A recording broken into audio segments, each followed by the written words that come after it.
ইরানের সকাল শুধু একটি সকাল নয়, ইতিহাসের গল্প, একটি ধর্মের অনুভূতি, এটি সাধারণ মানুষের বেঁচে থাকার লড়াই। আর এটাই ইরানের বাস্তব জীবন। আজানের সুরে ধীরে ধীরে প্রাণ ফিরে পায় শহর, আর শুরু হয় নতুন একটি দিনের গল্প।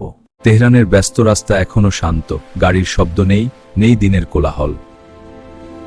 শুধু ভোরের ঠান্ডা বাতাস আর ধোয়া ওঠা চায়ের গন্ধ, হাজারো মানুষের জীবনের সংগ্রামগুলো। ইরানের সকাল মানেই গরম নান রুটি।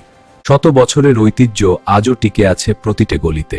ভোর হতেই বেকারিগুলোতে শুরু হয় ব্যস্ততা। কেউ পরিবারের জন্য রুটি কিনছে, কেউ আবার দিনের প্রথম খাবারের জন্য অপেক্ষা করছে। গ্রামের ছোট্ট চায়ের দোকানগুলো যেন ইরানের সামাজিক হৃদয়।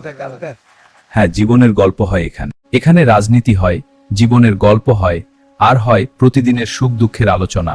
এক কাপ চা আর কিছু সাধারণ মানুষের হাসির মধ্যেই লুকিয়ে থাকে জীবনের গভীরতা। সূর্যের আলো বাড়তেই শুরু হয় বাস্তব জীবন।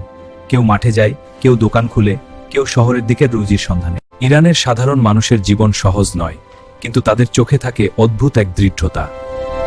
ইরানের ধর্ম শুধু বিশ্বাস নয়, এটি মানুষের বলি আর প্রার্থনার ভয়, এক গভীর আধ্যাত্মিক পরিবেশ। এটি মানুষের প্রতিদিনের জীবনের অংশ, আধুনার মতো সবকিছু মিলিয়ে তৈরি হয় এক গভীর আধ্যাত্মিক পরিবেশ। আজানের সুর, মসজিদের নীরবতা আর প্রার্থনার মুহূর্ত, সবকিছু মিলিয়ে তৈরি হয় এক গভীর আধ্যাত্মিক পরিবেশ।